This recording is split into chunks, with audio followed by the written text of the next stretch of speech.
Anime is a unique form of media exclusively from Japan that aims to tell compelling stories based off of other Japanese mediums, such as manga and light novels.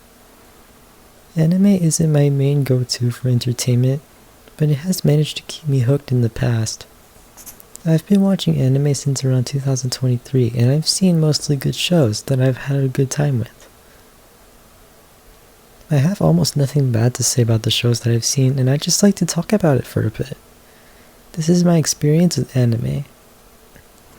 Also, there will be spoilers on certain shows, so if you haven't watched any of the shows I'm about to talk about, you might want to skip this video. Anyways, let's get into it. Fruits Basket was the first anime I ever watched in full.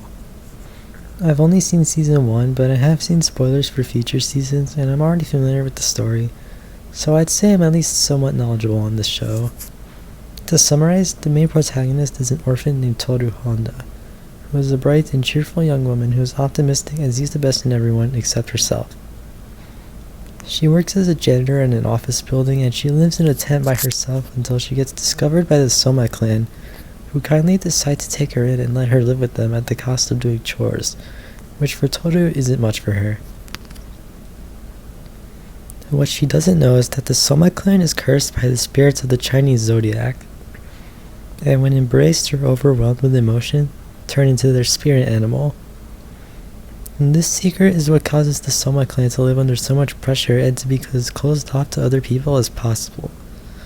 I'm not going to spoil the whole show, but I will applaud the creators for the unique concept and execution of the show and its characters. I enjoyed watching Kyo Soma slowly but surely get more attached to Toru as she brings out his softer side, and some of the scenes between him and Yuki are really funny. Toru's closest friends Arisa and Saki are also pretty solid characters with their own unique personalities and backstories.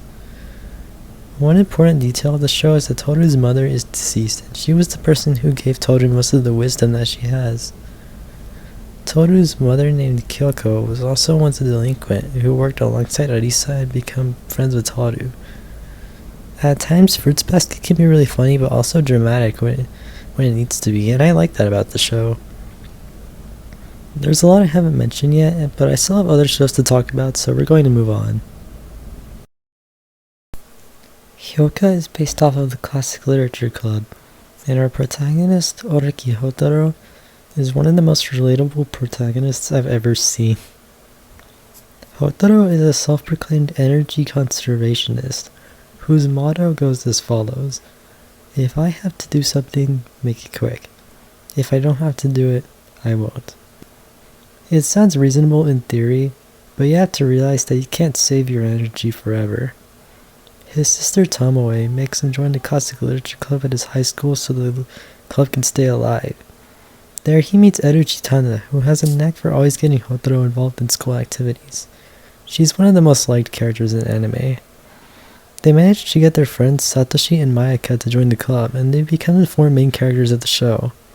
Hyoka is interesting because Hotaro has to solve various mysteries as his detective skills are put to work. He uses deductive reasoning to reach conclusions and observe details about the mysteries he solves. The show can be comically hilarious at times as well. I watched this show in 2023 and I had a really good time with it. Horimiya might be the single most popular romance anime of all time. Horimiya is based off of the light novel Hori-san to Miyamura-kun, as those are the 2 main characters. Kyoko Hori is a high school girl who excels in academics and social situations.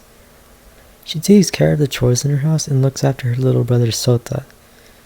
Izumi Miyamura is a high school student, but he is known as the gloomy loner who doesn't have friends, and is bad in terms of academics. Hori happens to meet Miyamura by pure happenstance, and their relationship starts to blossom once they get to know each other. They get together within the first 5 episodes, which is impressive for a romance anime. There are also a lot of side characters that get a lot of attention, but I'm not going to talk about them. The show excels at being funny while also being deeply romantic and wholesome and heartwarming. I watched this show in September of 2023 and I really enjoyed it. In conclusion, my experience with anime has been mostly positive. I've watched several other shows than the ones I just talked about, so comment down below if I should make a part 2. Anyways, thanks for watching, and I'll see you next time.